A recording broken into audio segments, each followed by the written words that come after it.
Selamat sore Bapak Ibu semua. Perkenalkan dulu ya, biar disayang sama Bapak Ibu. Nama saya Matius Calvin Bapak Ibu. Senang sekali saya akhirnya bisa datang kemari, bisa berkenalan dengan Bapak Ibu semua di sini. Saya minta petunjuk Tuhan, apa yang mau dibagikan untuk sharing sore ini. Nah, Tuhan kasih judul ketaatan yang menyelamatkan. Ketaatannya siapa Bapak Ibu? Yesus. Ya betul ya, dari fotonya udah kelihatan tuh ya. Ketaatannya Yesus ya, apalagi kalau kita ayat kita ya hari ini Lukas 22 yang 42 ya. Di situ Tuhan Yesus bilang, "Ya Bapakku, jikalau engkau mau, ambillah cawan ini daripadaku." Artinya Tuhan Yesus sudah tahu apa yang akan dihadapi sangat berat. Ya, dia takut dan gentar. Sehingga dia bilang sama Bapak, "Bapak, kalau bisa cawan ini jangan saya minum." Ya, cawan itu perwakilan penderitaan yang akan dihadapi ya, Bapak Ibu ya. Tetapi di sini Tuhan Yesus bilang, "Bukanlah kehendakku, melainkan kehendakmu lah yang terjadi." Jadi walaupun yang kita alami akan berat, tetapi bukan kehendak kita, kehendak Tuhanlah yang terjadi. Jadi itu adalah yang akan kita bahas sore ini Bapak Ibu ya. Oke. Sekarang saya masuk ke slide berikutnya. Di sini ada yang suka melihara ikan? Banyak. Yang mana yang suka melihara ikan? Oh, ibu-ibu ya. Oh, banyak juga suka melihara ikan ya. Yang makan ikan. Makan ikan banyak ibu ya. Oke, ibu yang di belakang ibu siapa Bu namanya? Ibu Lydia. Berarti sekarang di rumah ada melihara ikan Bu? Anak muda dia Mbak. Oh udah ya dulu ya. Ada yang sampai sekarang masih melihara ikan? Ada. Ibu masih melihara ikan? Ibu siapa? Maria. Ibu Maria melihara ikan. Ikan apa Bu? Ikan mas Paus. Oh ikan mas koki. Ya. Ibu melihara ikan udah berapa lama?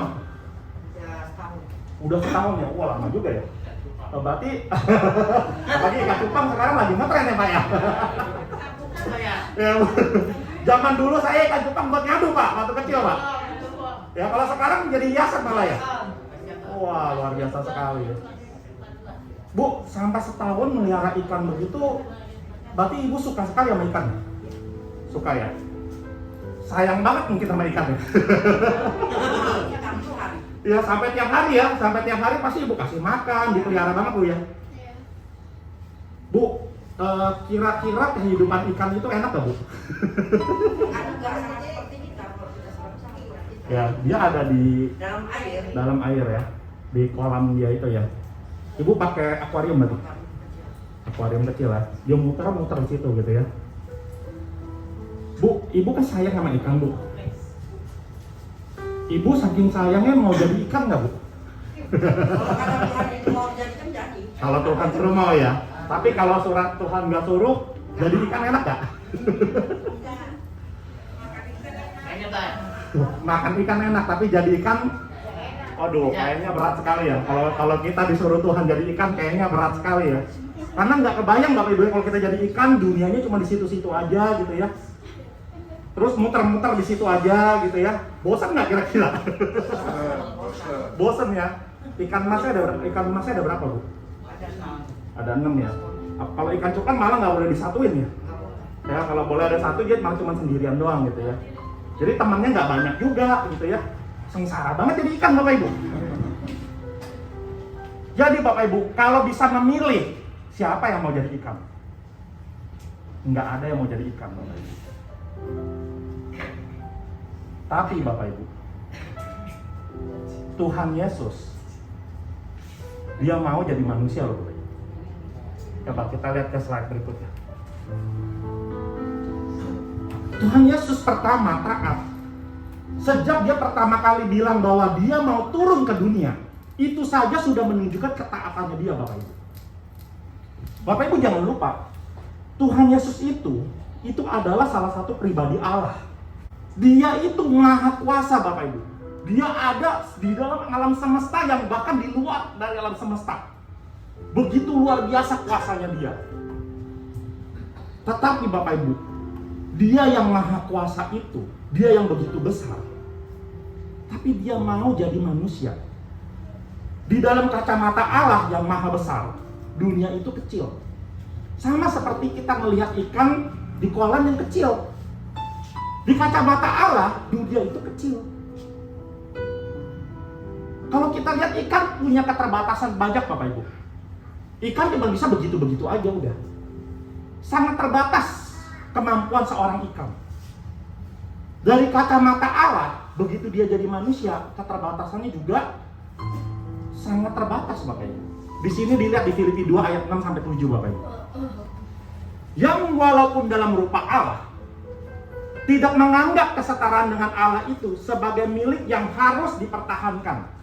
Jadi dia tidak bilang, oh saya kan Allah nih, nggak mau dong saya disuruh jadi manusia. Udah saya di sini aja, masa saya yang berkuasa begini harus jadi manusia? Tapi tidak. Tuhan kita, Tuhan Yesus, bilang bahwa kesetaraan dengan Allah itu bukan sesuatu yang harus dipertahankan, melainkan telah mengosongkan dirinya sendiri dan mengambil rupa seorang hamba dan menjadi sama dengan manusia. Itu pengorbanan yang sangat besar Bapak Ibu. Kalau Bapak Ibu bayangkan ya, ada di sini yang lahirnya di kandang domba. Sengaja masih diranjang kali ya. Amin. Tapi Tuhan Yesus memilih lahirnya bahkan di kandang domba Bapak Ibu, yang paling hina. Ya, ada sensus dari pemerintah Romawi. Penuh, jadi penginapan nggak ada. Nah karena saking nggak ada penginapannya, terpaksa kandang domba pun dipakai. Karena kalau nggak bisa tempat tidur. Di kandang domba itulah Tuhan Yesus lahir. Pertanyaannya Bapak Ibu, apa susahnya bagi Allah yang Maha Kuasa kalau dia mau milih lahirnya itu di ranjang yang enak? Apa susahnya? Nggak ada susahnya bagi Ibu, Bapak Ibu. Mudah sekali kalau dia mau. Tetapi dia memilih Bapak Ibu untuk merasakan yang paling hina dari manusia. Yesus sepenuhnya manusia Bapak Ibu. Jadi Bapak Ibu jangan menganggap karena dia juga adalah Allah, maka dia seolah-olah dia super, manusia super, yang tidak bisa merasakan lapar, yang tidak bisa capek, yang tidak bisa takut. Tidak Bapak Ibu. Yesus sepenuhnya manusia. Jadi kalau Bapak Ibu bayangkan analogi tadi, kalau misalnya ibu mau jadi ikan, dia sepenuhnya ikan. Dia bukan jadi manusia ikan kayak Aquaman, bukan Bapak Ibu. Ini dia sepenuhnya manusia. Karena Alkitab menyatakan demikian Bapak Ibu. Kita baca dari Lukas 2 ayat 40. Ya, di sana disampaikan bahwa dia lahir benar-benar dari anak, terus kemudian bertumbuh kembang. Bapak Ibu, namanya anak-anak, namanya bayi, ya pasti lemah dong Bapak Ibu. Kalau dibanting, ya pasti mati dong. Bapak Ibu bisa bayangkan nggak, Allah yang Maha Kuasa harus merasakan dirinya menjadi bayi yang begitu bergantung sama ibunya, begitu bergantung sama Maria dan Yusuf kan sebagai orang tuanya. Tapi itu Allah kita Bapak Ibu. Yohanes 4 ayat 6, Matius 8 ayat 24. Yesus dapat letih dan tertidur persis seperti manusia. Memang dia manusia. Markus 11 ayat 12, Yohanes 19 ayat 28 menyatakan dia lapar dan haus Bapak Ibu.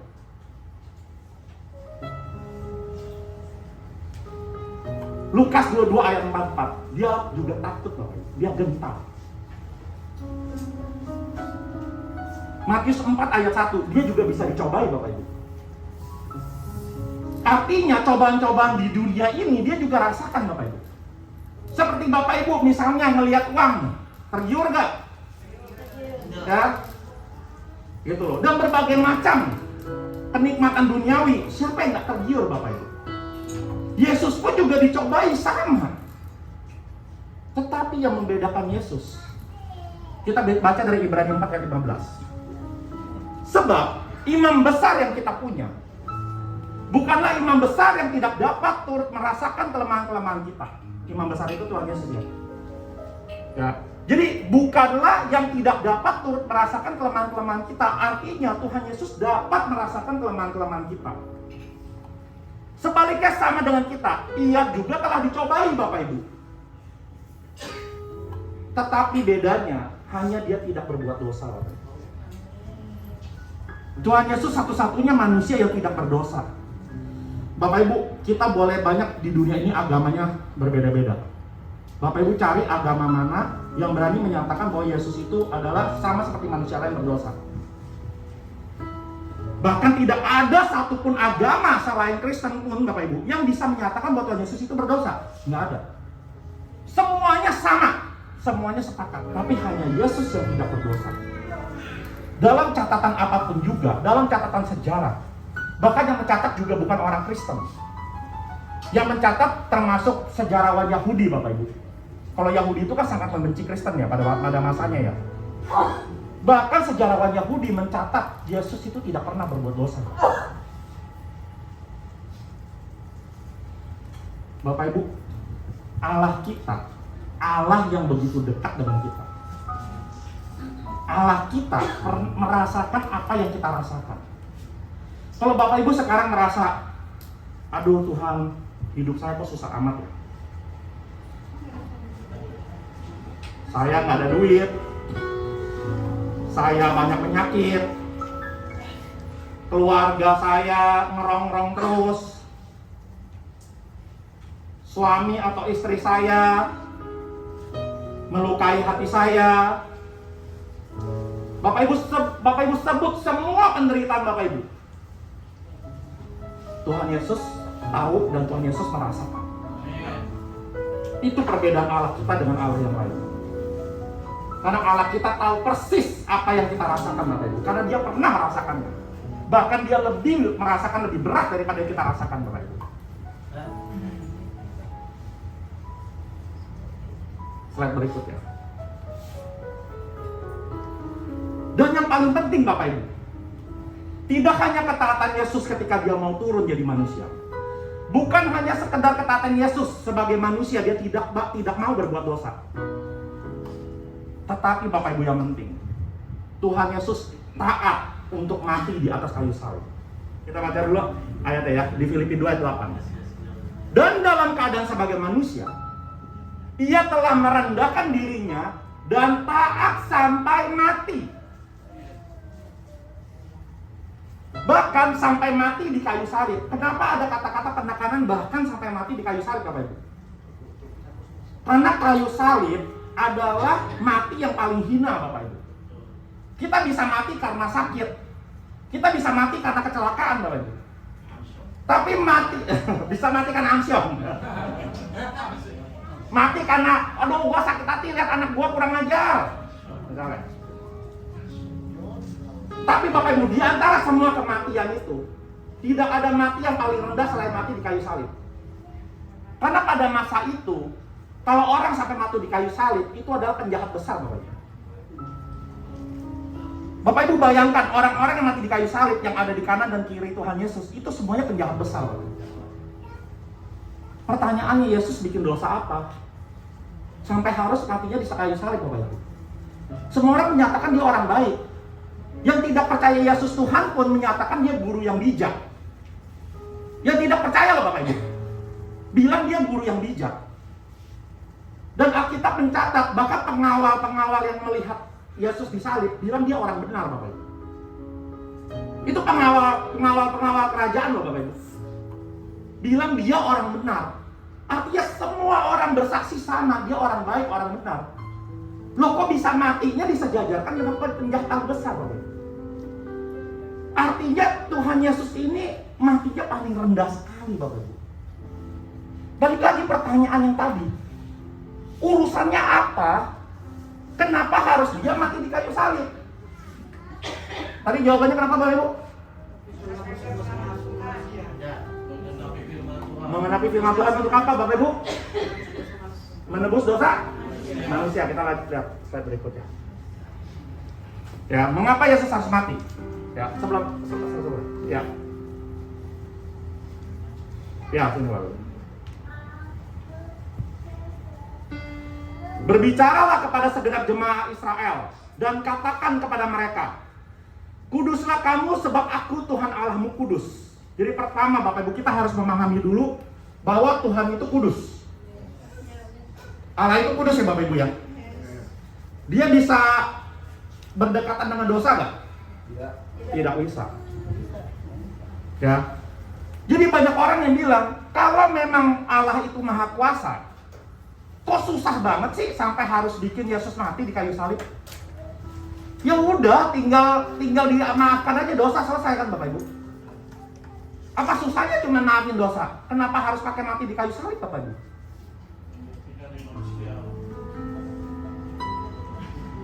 Jawaban yang pertama adalah kita harus memahami dulu, ya, bahwa Allah itu kudus. Allah itu maha suci.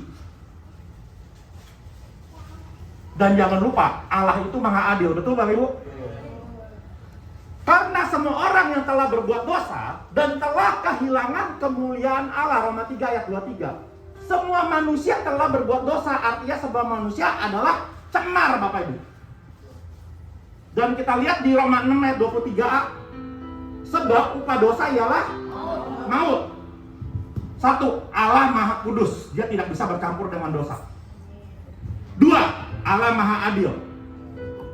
Kalau adil, maka semua dosa harus diganjar dengan maut. Kalau Bapak Ibu bilang, kok Tuhan Allah susah amat sih? Ya udah, tinggal maafin aja dosanya manusia. Bapak Ibu lupa bahwa Allah itu maha kudus dan maha adil. Dia tidak bisa serta-merta langsung memaafkan begitu saja Bapak Ibu. Karena kalau dia langsung memaafkan begitu saja, artinya dia itu tidak adil Bapak Ibu. Dosa itu harus diganjar Bapak Ibu. Kita lihat slide berikutnya. Perbuatan baik kita tidak bisa menyelamatkan Bapak Ibu. Kalau Bapak Ibu pikir, tapi kan saya berbuat baik Pak, saya nggak membunuh, saya nggak mencuri, saya tidak melakukan kejahatan, ya kalau saya berbuat baik kan saya juga bisa selamat Bapak Ibu. Nggak perlu dong kita mesti percaya sama Yesus. Bapak Ibu, di sini di Yesaya 64 ayat 4 disampaikan, demikianlah kami sekalian seperti seorang najis. Pada masa itu, masa Yahudi, najis itu benar-benar najis ya Bapak Ibu ya. Orang itu udah harus dipisahkan. Ya. Dan segala kesalehan kami seperti kain kotor. Yang seperti kain kotor, perbuatan jahat apa kesalehan Bapak Ibu? Di sini ditulis siapa? Kesalehan. Bapak Ibu, kalau perbuatan jahat seperti kain kotor nggak usah dijelasin, semua orang tahu. Tetapi Yesaya sudah bilang, kesalehan kami, berarti perbuatan baik kita Bapak Ibu, itu seperti kain kotor. Jadi jangan mengira bahwa perbuatan baik kita bisa menyelesaikan masalah. Apalagi Bapak Ibu kalau kita lihat kain kotor ini kan sebenarnya terjemahan ke bahasa Indonesia ya. Bahasa aslinya itu adalah kain pembalut wanita Bapak Ibu. Ya, jadi pada masa itu, kalau wanita sedang mengalami datang bulan, itu bahkan dianggap najis Bapak Ibu. Pada masa itu. Dan ini kain pembalut ya Bapak Ibu, jadi sangat najis. Dan yang dibilang sangat najis adalah apa? Kesalehan.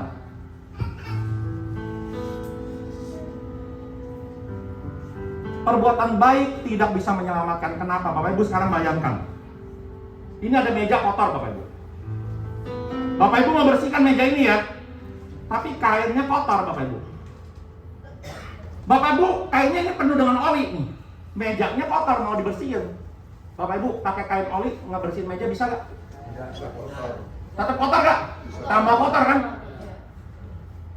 Berusaha membersihkan meja itu namanya perbuatan baik. Tapi kalau membersihnya pakai kain kotor, pakai diri kita yang najis Bapak Ibu, nggak bakalan bersih.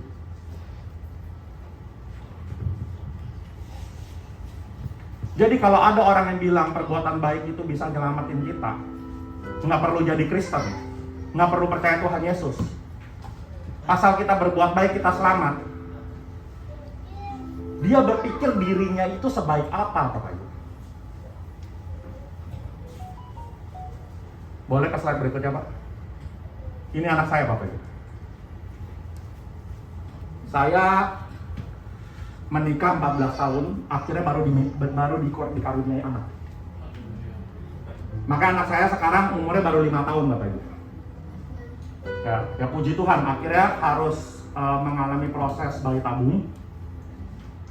Lalu kemudian persalinannya juga sangat sulit karena di usia ke-7 di malam hari tiba-tiba istri saya ke WC, dia pikir dia sakit perut. Tiba-tiba darah ngoncor semua di WC, Bapak Ibu. Terus kemudian ngoncor-ngoncor itu dia manggil saya lagi tidur, Bapak Ibu. Begitu saya bangun dalam keadaan, Bapak Ibu bisa bayangin ya, orang lagi ngantuk banget bangun ya. Terus tiba-tiba ngelihat darah itu berceceran di ruang tamu, dari WC ke ruang tamu. Saya panik sampai nggak bisa mikir, Bapak Ibu, dan saya pikir saya udah mengeluh, saya pada saat itu udah kehilangan anak saya yang ditunggu-tunggu 14 tahun dengan proses bayi tabung. Biaya juga nggak sedikit, Bapak Ibu. Itu saya udah sekitar 100 juta saat itu untuk bayi tabungnya, Bapak Ibu. Bapak Ibu bisa bayangkan ketika malam-malam itu yang terjadi seperti itu. Saya sempat bengong, nggak bisa bagaimana, sampai akhirnya baru mikir gitu ya udah segera ke rumah sakit. Begitu rumah sakit, puji Tuhan, dokter bilang anak saya nggak kenapa-napa, tapi istri saya harus bed rest. Dia bed rest selama 2 minggu di rumah sakit, Bapak Ibu. Karena nggak boleh banyak bergerak. Kalau dia bergerak, bisa ada pendarahan lagi. Begitu sekitar 2 minggu, dokter udah bilang boleh balik. Waktu boleh balik, saya berpikir ya udah saya jangan ke rumah karena di rumah saya nggak ada siapa-siapa. Gitu. Jadi saya minta tolong sama mama saya, orang tua saya tinggal bersama mereka supaya setidaknya istri saya dan bantu ngeliatin ketika saya kerja. Lalu kemudian berapa lama kemudian saya ada tugas, saya harus pergi gitu ya, sekitar berapa minggu gitu ya. Waktu saya lagi tugas, tiba-tiba saya dikabarin dari rumah istri saya pendarahan lagi dan harus masuk rumah sakit. Saya udah panik waktu itu, udah bingung mau ngapain, pikir udah mesti harus segera pulang gitu. Dan begitu balik, ternyata memang istri saya udah harus stay, udah gak boleh balik lagi. Itu sampai 1 bulan, Bapak Ibu, sampai akhirnya anak melahirkan. Jadi proses persalinannya juga sangat mengkhawatirkan. Itu terakhir di rumah sakit pun sebenarnya dia belum cukup umurnya. Gitu, jadi harus dilahirkan prematur. Gitu, jadi belum cukup umurnya sehingga tapi terjadi pendarahan lagi, Bapak Ibu. Jadi pendarahan berarti total terjadi 3 kali. Sampai akhirnya dokter bilang kalau ini tidak segera disasar, tidak segera dikeluarkan, nyawa ibunya dan anaknya bisa terancam. Jadi walaupun belum umurnya dikeluarkan, dan begitu dikeluarkan karena paru-parunya belum tumbuh sempurna harus diinkubator dulu. Puji Tuhan, sekarang anak saya tumbuh sehat, ya Tuhan benar-benar luar biasa sekali. Bapak Ibu tentunya bisa merasakan saya 14 tahun yang belum merasakan tidak punya anak, ketemu sama keluarga saudara selalu ditanya kapan punya anak, betul Ibu. Pressure-nya tinggi sekali ya. Ketemu teman, kalau lagi reuni yang ditanya selalu anaknya udah berapa. Jadi dukungan pertanyaan-pertanyaan dari handai taulan sebenarnya maksudnya baik, maksudnya adalah peduli. Tapi buat pribadi itu merupakan tekanan, betul Bapak Ibu ya. Sesudah itu pun harus dengan proses bayi tabung yang biayanya mahal. Sesudah itu pun persalinannya juga mengkhawatirkan. Begitu anaknya jadi, Bapak Ibu, sayangnya kayak apa bisa dideskripsikan, Bapak Ibu? Susah sekali mendeskripsikan, Bapak Ibu. Sayang banget. Bapak Ibu, saya sayang banget nih sama anak saya nih. Tapi Bapak Ibu lihat fotonya di situ. Dia lagi makan coklat, kotornya minta ampun, Bapak Ibu. Ya, saya pakaian udah bersih, mau pergi kerja. Begitu melihat pakaiannya kotor, dia mau peluk saya. Apa yang saya lakukan, Bapak Ibu? Ya nggak peluk, Pak. Kalau peluk nanti repot lagi, Pak. Saya suruh dia cuci tangan dulu, bersihin dulu, sesudah cuci baru saya bisa peluk, Bapak Ibu ya. Karena kalau dalam keadaan tangannya kotor, dia saya peluk, maka sayanya jadi ikutan kotor. Bapak Ibu, Allah kita sayang banget sama kita. Masalahnya kita kotor dengan dosa, Bapak Ibu. Dia mau meluk kita, Pak. Tapi nggak bisa. Kalau dia meluk kita, kita masih berdosa, maka dia jadi tercemar, Pak. Dia sudah tidak jadi maha suci lagi. Itu sebabnya satu-satunya jalan adalah kita harus dicuci, Bapak Ibu. Kita nggak bisa masih jadi kain kotor, nggak bisa. Kita harus dibersihkan, Bapak Ibu. Maka kematian Yesus itu adalah untuk menebus dosa kita, supaya kita dicuci, supaya kita jadi bersih. Begitu kita bersih, Bapak Ibu, kita bisa bersatu lagi dengan Allah. Itu sebabnya tidak bisa perbuatan baik itu menyelamatkan, Bapak Ibu. Karena waktu kita berbuat baik, Bapak Ibu, kita masih tetap dalam kondisi berdosa. Maaf, ibu siapa, Bu? Ibu Deborah. Misalnya Ibu Deborah, ibu punya anak yang sangat dikasihi. Lalu, tanpa sengaja, anak Ibu Deborah ditabrak sama Pak Nels tadi ya? Nelson. Pak Nels. Ditabrak sama Pak Nels sampai meninggal, Bu, anak ibu. Nggak sengaja, Bu. Ibu sebagai yang punya anak pasti nggak terima. Mau sengaja nggak sengaja, ibu pasti menuntut keadilan, betul, Bu. Betul. Ini anak saya ditabrak sampai meninggal loh. Pak Nels yang tahu bahwa dia sudah bersalah menabrak anak ibu, dia panik. Dia lalu kemudian melakukan segala kebaikan, ya, kepada Bro Jeff. Bro Jeff lagi butuh apa? Oh, saya lagi butuh uang. Dikasih uang. Ibu lagi butuh apa? Oh, lagi ini dikasih. Pak Nels melakukan segala macam kebaikan, Bapak Ibu. Menjadi manusia super baik sekali. Terus pergi ke pengadilan. Hakim pengadilan manggil Pak Nels. Pak Nels, kamu benar sudah menabrak anak Ibu Deborah? Benar, Pak. Oleh karena itu, maka saya hukum ya.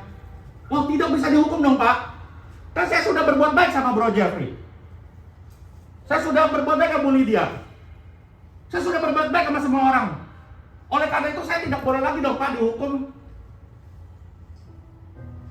Kalau seandainya hakimnya memaafkan dan tidak menghukum, pertanyaannya, Bu Deborah mendapatkan keadilan atau tidak? Tidak. Kalau hakim di dunia saja tidak bisa menerima perbuatan yang seperti itu, hakim di dunia ya yang nabrak Bu Deborah urusannya Bu Deborah, nggak ada urusannya perbuatan baik sama orang lain. Bukankah Allah kita adalah hakim yang maha adil, Bapak Ibu? Apakah dia bisa mengampuni hanya karena perbuatan baik kita? Nggak bisa, Bapak Ibu. Banyak orang nggak mengerti, lalu menganggap orang Kristen ini kok eksklusif sekali, harus jadi agama Kristen. Permasalahannya orang tidak mengerti bahwa perbuatan baik itu tidak bisa menyelamatkan. Jalan satu-satunya harus ada yang nebus, Bapak Ibu. Harus ada tebusan.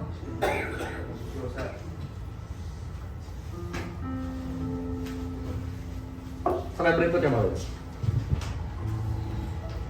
Sebab inilah darahku, darah perjanjian, yang ditumpahkan bagi banyak orang untuk pengampunan dosa. Matius 26 ayat 28. Jadi darah Yesus itu ditumpahkan untuk pengampunan dosa, Bapak Ibu.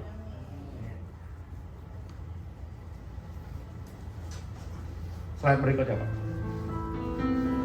Tetapi ini yang mungkin membuat kita bertambah bingung lagi, Bapak Ibu.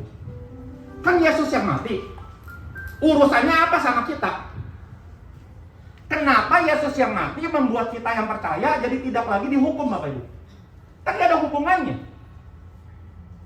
Kan urusannya Yesus. Dia mati, ya udah dia mati. Kenapa saya yang percaya jadi saya diselamatin? Apa hubungannya, Bapak Ibu? Hubungannya ada di perumpamaan ini, Bapak. Slide berikutnya. Ini pertandingan Indonesia lawan Singapura. Waktu di semifinal, kalau Bapak Ibu ingat ya, Piala AFF. Ya, Indonesia melibas Singapura 4-2. Maka kita menang, Bapak Ibu. Indonesia menang. Walaupun begitu masuk ke final, waktu lawan Thailand, Indonesia kalah, Bapak Ibu. Bapak Ibu tahu ya beritanya ya? Mungkin ada sedikit banyak ikut ya. Bapak Ibu, yang main bola berapa orang, Bapak Ibu? 11 orang, 12 ya, sama pemain cadangan lah. Kenapa 11 orang yang main bilangnya Indonesia, Bapak Ibu? Kenapa 11 orang yang menang di semifinal dibilang Indonesia yang menang? Wakilnya, betul sekali Bapak Ibu. Ya, wakilnya. Walaupun yang menang 11 orang itu, yang bahagia seluruh orang Indonesia. Walaupun yang kalah 11 orang itu, yang sedih seluruh orang Indonesia. Karena kita diwakilkan oleh 11 orang itu, Bapak Ibu. Perwakilan seperti inilah yang terjadi juga dalam urusan dosa, Bapak Ibu. Slide terakhir. Jadi sama seperti oleh ketidaktaatan satu orang. Gara-gara satu orang tidak taat, semua orang jadi berdosa, Bapak Ibu. Hari ini Bapak Ibu, anak kecil mau usah diajarin. Dari kecil aja walaupun nggak diajarin dia bisa ngebohong, Bapak Ibu. Betul nggak? Pertanyaannya kok bisa? Karena dosa dilakukan oleh Adam, Bapak Ibu. Betul, dosa turunan itu. Ketika Adam melakukan dosa, seluruh dunia ini rusak, Bapak Ibu. Seluruh ciptaan di dunia ini rusak. Ya, kita semua kena, Bapak Ibu. Jadi begitu lahir pun kita sudah jadi orang berdosa. Kita tidak punya kemampuan berbuat baik, Bapak Ibu. Ya, kita tidak mampu berbuat baik. Kenapa? Karena kita sudah terkena dosa. Demikian pula oleh ketaatan satu orang, semua orang menjadi orang benar. Yesus sama sekali tidak berdosa. Tetapi dia yang tidak berdosa harus mengalami maut di atas kayu salib, itu Bapak Ibu ya. Bapak Ibu, kalau kita mempercayakan dosa kita kepada Yesus, kalau kita mempercayakan dosa kita di atas kayu salib, kan Tuhan Yesus kan dia tidak berdosa, Bapak Ibu. Tuhan Yesus yang tidak berdosa sudah dihukum.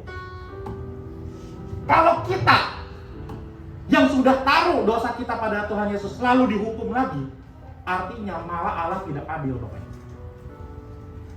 Kenapa? Karena sudah terjadi orang yang tidak berdosa dihukum, Bapak Ibu.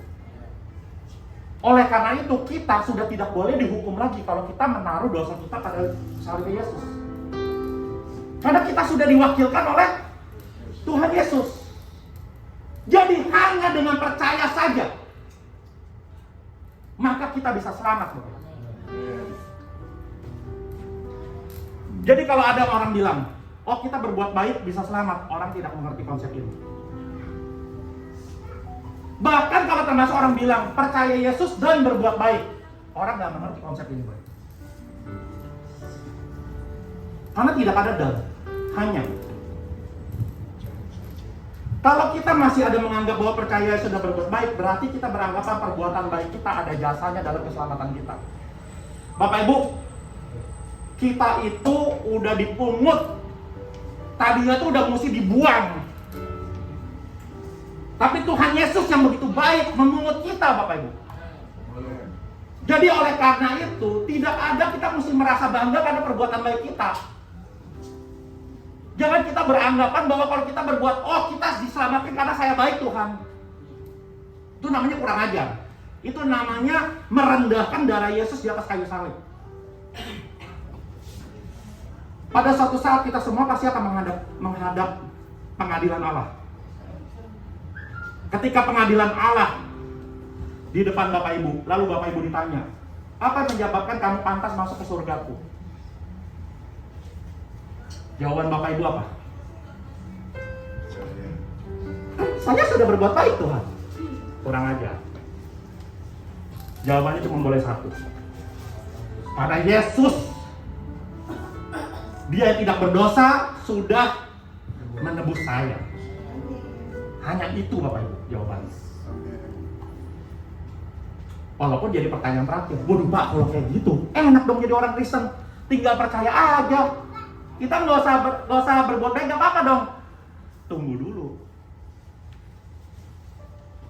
Yesus bilang, ketika kamu lihat orang yang nggak pakai baju, itu aku yang nggak pakai baju. Betul ya? Ketika kamu lihat orang lapar, itu aku yang lapar. Pertanyaannya, Tuhan Yesus yang sudah mau mati buat kita, lah sedang kelaparan. Bapak Ibu ngapain? Diam aja? Pak, urusan apa ya kelaparan? Anak saya juga masih ada butuh makan. Bapak Ibu, jangan khawatir apa yang kita pakai makan. Jangan khawatir. Ya, nggak bakalan kita kelaparan. Bapak Ibu ya. Jadi kalau ada orang kelaparan, Bapak Ibu gerak. Jangan pikir bahwa saya masih banyak yang mesti saya pikirin gini-gini. Kalau Bapak Ibu pikirin kayak begitu, ya, padahal ada orang yang membutuhkan. Bapak Ibu dengan percaya, artinya Bapak Ibu sudah menjadi murid Tuhan Yesus. Kalau namanya murid, harus mengikuti ajarannya. Jadi kita itu berbuat baik bukan karena untuk diselamatkan. Kita berbuat baik karena apa Bapak Ibu? Karena sudah diselamatkan. Sebagai ucapan terima kasih. Bapak Ibu, perbuatan baik yang karena sudah diselamatkan, itu berbeda artinya sama perbuatan baik yang mengejar keselamatan. Kalau Bapak Ibu berbuat baik supaya masuk surga, artinya Bapak Ibu ada pamrihnya. Ya kan? Saya berbuat baik, kenapa? Supaya nanti saya masuk surga. Tapi ketika Bapak Ibu sudah tahu surga di tangan Bapak Ibu sudah tahu Bapak Ibu pasti selamat, maka perbuatan baik kita adalah tulus, Bapak Ibu. Enggak ada pamrihnya.